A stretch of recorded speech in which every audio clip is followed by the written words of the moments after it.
नमस्कार मैत्रिणींनो, रंजना किचनमध्ये तुमचं स्वागत आहे। मी आज इंद्रायणी तांदूळ घेतलेले आहेत आणि ते स्वच्छ असे धुवून घेतलेले आहेत। 1 वाटी घेतलेले आहे। 1 वाटीपासून आपल्याला रेसिपी बनवायची आहे आणि इंद्रायणी तांदळाचा सुगंध खूपच छान येतो।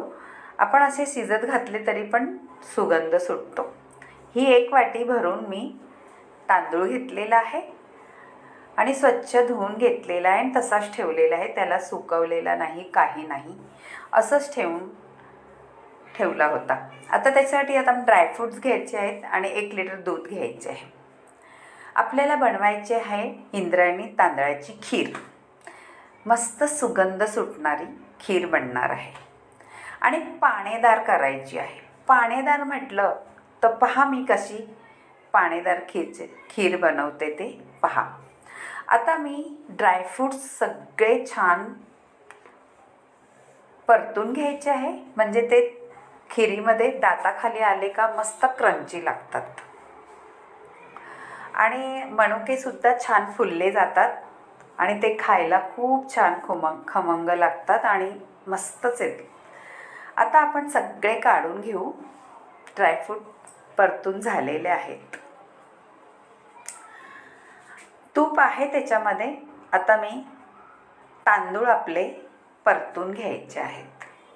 तांदूळ याच्यासाठी परतायचे आहेत, तांदळाचा सफेद कलर आहे तो आपल्याला पानेरी करायचा आहे।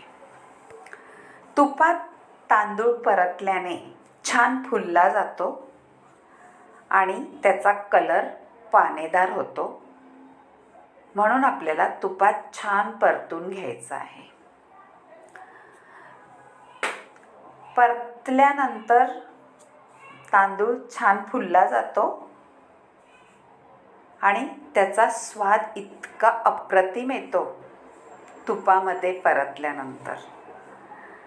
खायला तर खमंग लागतोच, पण दिसायलाही सुंदर दिसतं। आपण खिरीमध्ये तांदूळ घालतो तर ते सफेद सफेद दिसतात, पण हे सफेद दिसणार नाही।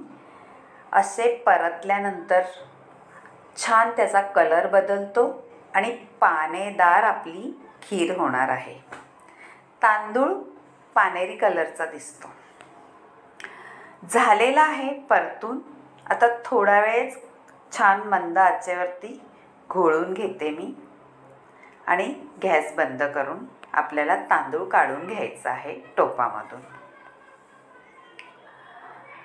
तुम्ही कोणत्याही लोकेशनला ही खीर बनवू शकता।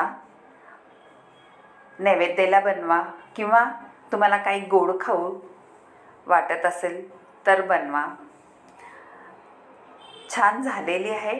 पाणेदार आपला तांदूळ काढून घेतलेला आहे, मिक्सरला लावून घेतलेला आहे। मिक्सरला याच्यासाठी लावलेला आहे कारण आपला तांदूळ मोठा आहे, तो असा जाडजाड राहतो आणि तोंडामध्ये खायला थोडासा जाड वाटतो, म्हणून मी आता मिक्सरला लावून घेतलेला आहे आणि तो इतका क्रंची झालेला आहे का त्याचं टेक्स्चर असं रव्यासारखं झालेलं आहे। आपल्याला खीर खाताना असं वाटतंय का रवा तोंडात आल्यासारखा वाटतोय, असं तांदूळ आल्यासारखं वाटत नाही, म्हणून आपण छान आता मिक्सरला लावून घेतलेलं आहे। परत थोडंसं परतून त्याच्यात 1 ग्लास पाणी ओतायचं आहे। पाणी याच्यासाठी ओतायचं आहे कारण आपल्या तांदळाला मिक्सरला लावलंय तर त्याचं आपल्याला गठ्ठे नाही होऊन द्यायचं आहे।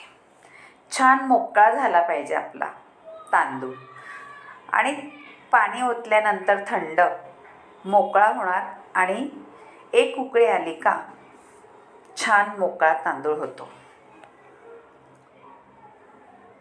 पाहू शकता तुम्ही तांदळाचा कलर मस्त पाणेदार झालेला आहे। यालाच म्हणतात पाणेदार खीर।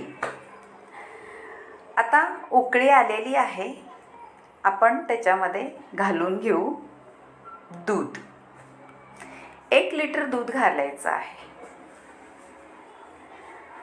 छान ते उकळी येऊन आटवून द्यायचं आहे आपल्याला।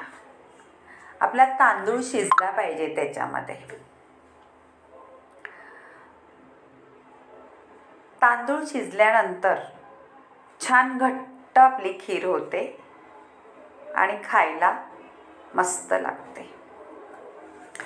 आता आपण 5 मिनटं तांदूळ त्याच्यात शिजवून घेऊ, म्हणजे आपली खीर थोडी रेडी व्हायला लागेल. पहा, छान उकळी येते आणि तांदूळ शिजायला आलेला आहे. आणि हलवत राहायचं आहे, म्हणजे ते खाली लागणार नाही, दूध खाली बसणार नाही किंवा तांदूळ खाली बसून जळणार नाही. हलवलं नाही का दूध आणि तांदूळ खाली बसतो आणि असा करपट वास येतो खिरीला. म्हणून मधून आपण सारखं हलवत राहायचं. आता साखर घालून घेऊ. हे 6 चमचे साखर घालायचे आहे. तेवढे पुरेसे आहे गोडीसाठी. तुम्हाला जर जास्त गोड हवे असेल तर तुम्ही जास्त तुमच्या आवडीप्रमाणे गोड करू शकता, पण हे प्रमाण अगदी बरोबर आहे. आता मी वेलची पूड घालून घेतलेली आहे. वेलची पूड घातल्याने आपल्या खिरीला अप्रतिम सुगंध सुटतो. आणि ड्रायफ्रूट्स ही घालून घ्यायचे आहे. वेलची पूड आणि ड्रायफ्रूट्स परत एकदा छान उकळी घेऊ. आणि मी केसर भिजायला घातलेला होता, तो सुद्धा त्याच्यात घालून घेऊ, म्हणजे आपल्या खिरीचा कलर अप्रतिम येतो. आता छान उकळी येऊन मस्त सगळं घोळवल्यानंतर त्याच्यामध्ये खिरीचा स्वाद छान वाढेल. पहा, तुम्हाला अशी खीर करून पहा आणि मला कमेंटमध्ये कळवा तुम्हाला ही खीर कशी वाटली. आणि रंजना किचनला लाईक करा, शेअर करा, कमेंट करायला विसरू नका मैत्रिणींनो. आणि सबस्क्राईबही करा. छान झालेली आहे खीर आपली, वाढून घेतलेली आहे नैवेद्यासाठी किंवा असं कोणत्याही छान कार्यक्रमासाठी झालेली आहे खीर. पहा, त्याचं टेक्स्चर किती छान आलेलं आहे. तांदळाचा रंगही पाणेदार झालेला आहे, असा सफेद काही राहिलेला नाही. मस्त पाणेरी खीर झालेली आहे. पहा, तुम्हाला आवडली तर करून पहा आणि रंजना किचनला लाईक करा, शेअर करा, कमेंट करायला विसरू नका मैत्रिणींनो. खूप सुंदर सुगंध सुटलेला आहे खिरीचा. बाय मैत्रिणींनो, भेटूया पुढे.